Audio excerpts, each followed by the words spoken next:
Welcome everybody to our PD session today. We're going to be talking to you about religion and how it affects us in the classroom and our students. We are Zane, Dill, Jennifer Stevens, and Katie Tyner.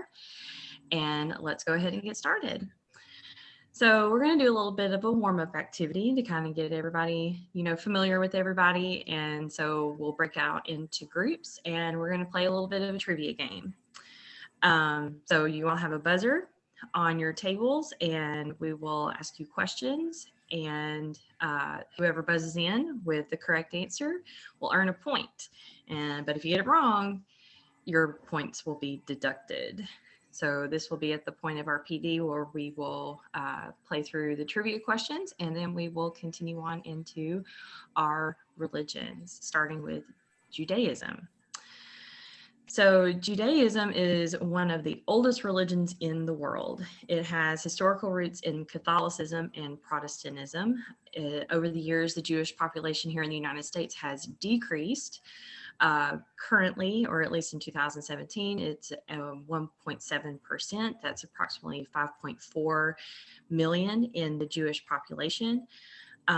Within this Jewish population, there is some diversity as far as different levels, I guess you can say, is that you have the extremely strict sect of Judaism, the Orthodox Jews, and then you have conservative Jews, which their primary role or goal is to conserve the traditions of the Jewish faith. And then you have the Reform Jews, and this is the majority of the Jewish population. Most of the conservative and Reform Jewish people do not follow a strictly kosher diet. We know that diets are very important, especially in a school setting. And so a kosher diet is one of those things that we would hopefully cater to in ways, or our students would, bring their own lunches if they follow the kosher diet. But one thing that all sects of the Judaism is the high holidays, which is Rosh Hashanah, Yom Kippur, and Passover. They are highly revered in all divisions of Judaism. And being inclusive of our Jewish students is very important, especially around the holidays. It's only been about 30 or 40 years since Hanukkah has been included in winter holidays. So that's a pretty relatively new concept, even though Hanukkah has been around for centuries. So lastly, as far as influences on our students in our classroom, it's very important to discuss anti-Semitism and its effects on Jewish students even today. Of course, we know anti-Semitism and the Nazis and the Holocaust, and we just really need to address it with our students because it does still impact Jewish people today, and it's very important as far as knowing the history of it and its effects on our students.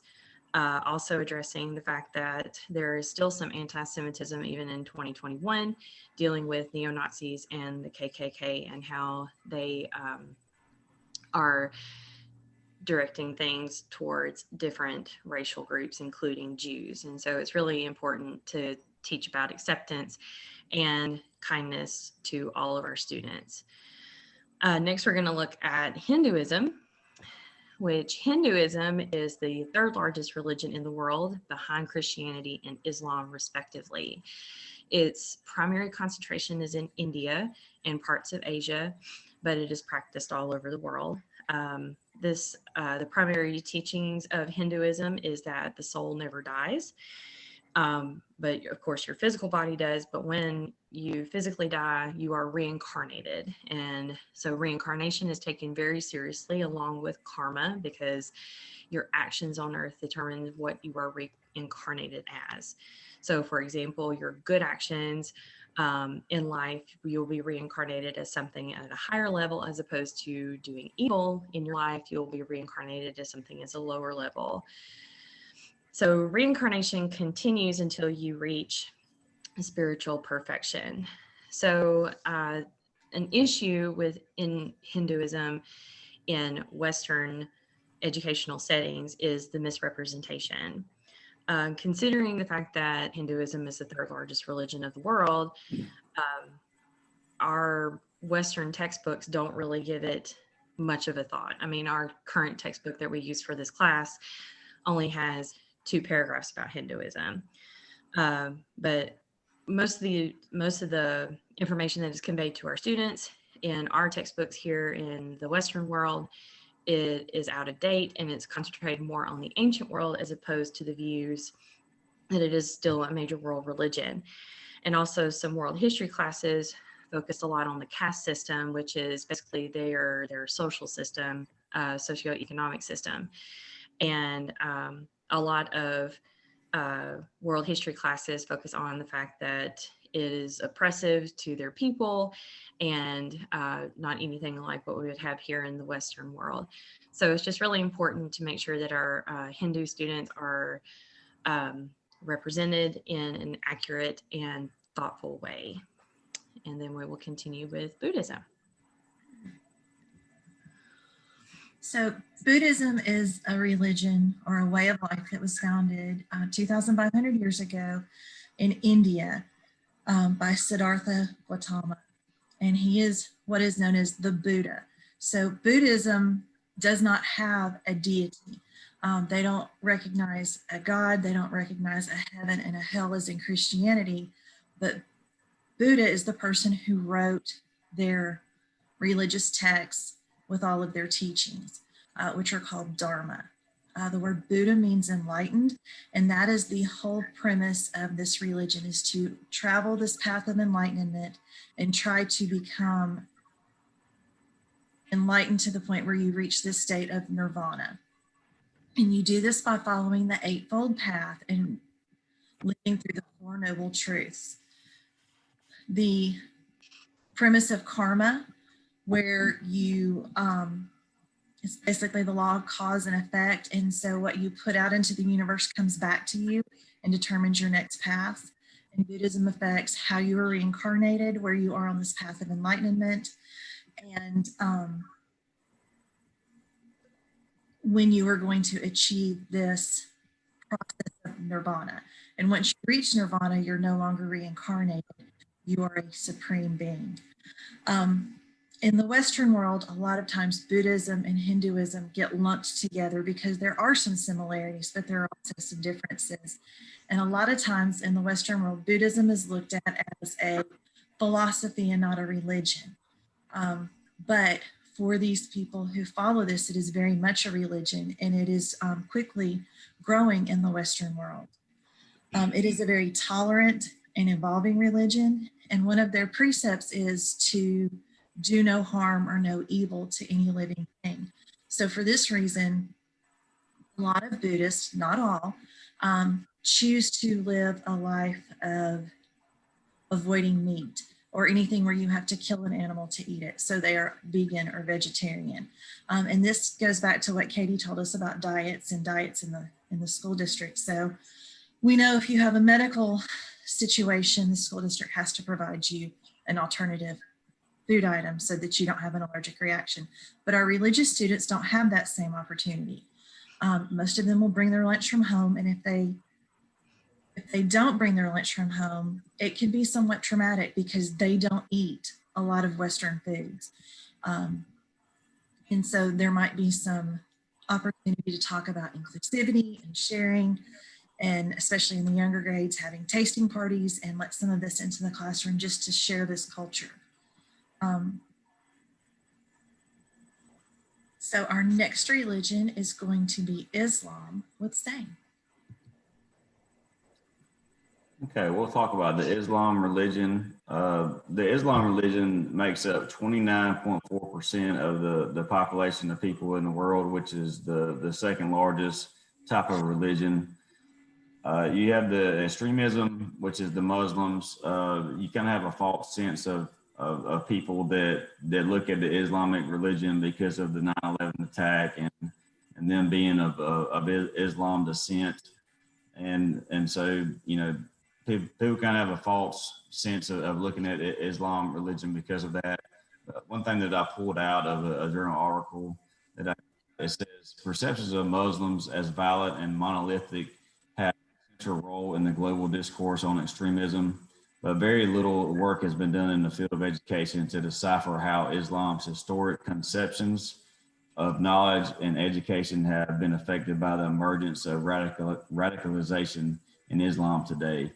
And that was just something that I kind of pulled out of a journal article that I thought was pretty interesting.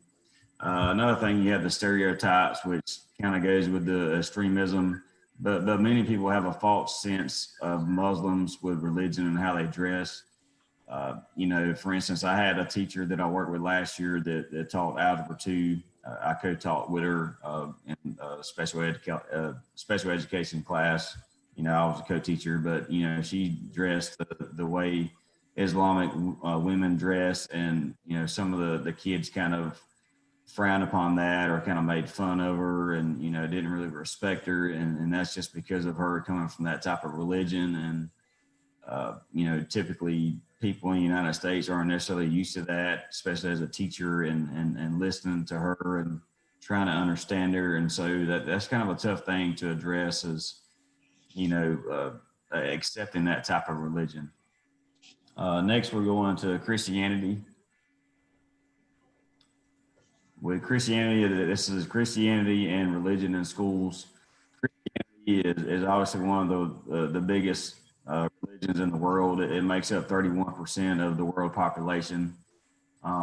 You have the most relatable religion in the United States, just because Christianity can be tied into a lot of other different types of religion, but it's still considered being a Christian or being Christianity.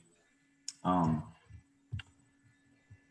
one thing that I pulled from stuff that I was looking at, this is also another journal article I pulled out. But religion in schools, first and foremost, in the United States, religion is not allowed in public schools in the United States. Public schools are bound by the Constitution regarding religion. But on top of that, there's other countries that actually do allow that.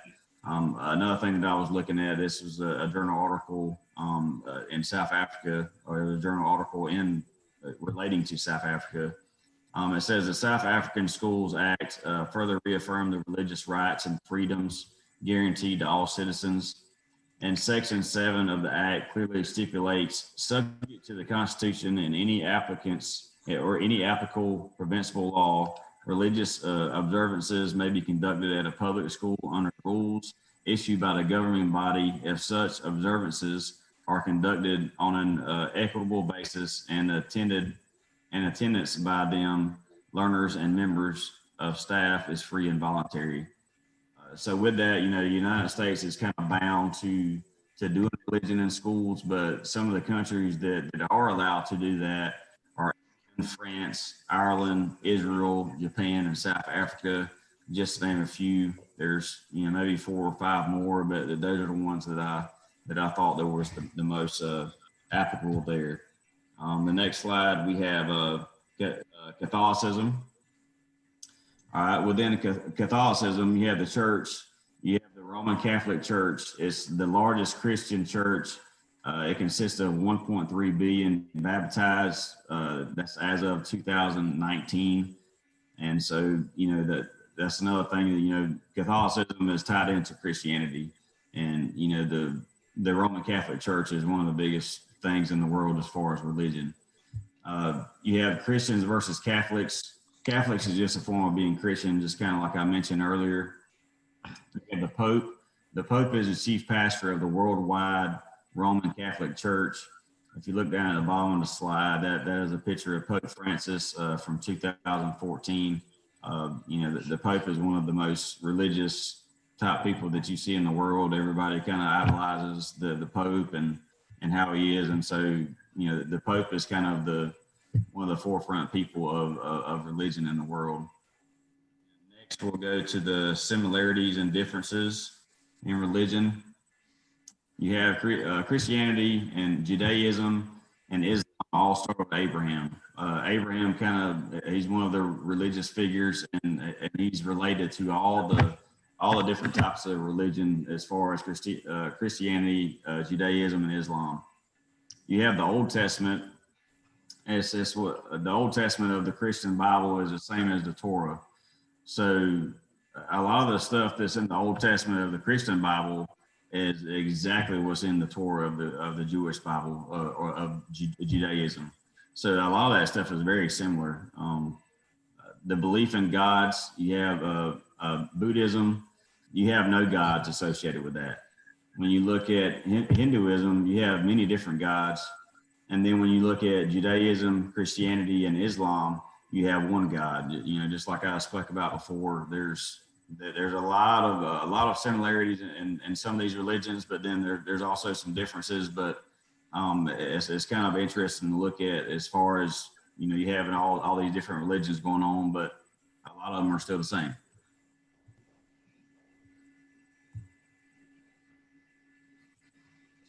Okay, and so now we're going to move into our inclusion activity.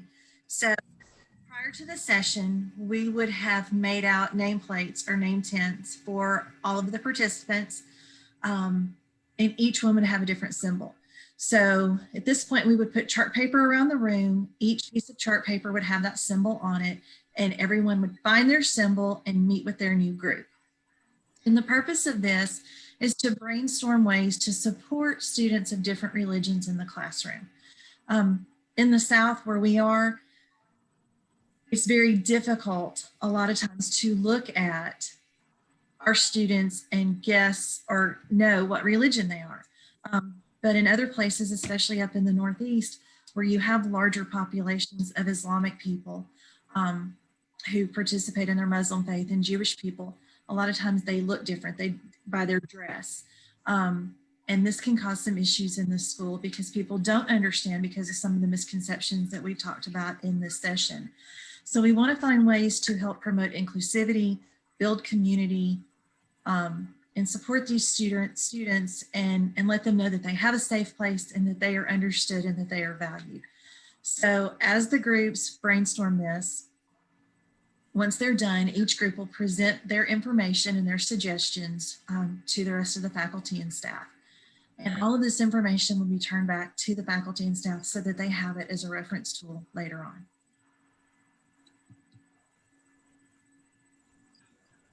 At the end of the session, everyone will scan the QR code that's being shown, and they will answer the questions on the Google form about the PD session.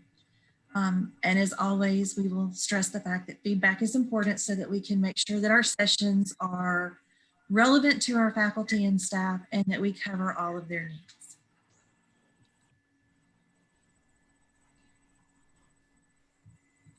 Okay, I'll end it up here. This is the reference slide. These are all different references that we use throughout the project. You can see at the very top, this is, you know, one of the textbooks that we have for the course. All the rest of them are either journal articles or something that stuff that we found online. But that's basically our project. And I appreciate you, you coming along with us and listening to our project that we had. But I appreciate your time and hope you have a good night. Yay! There we go. We're done.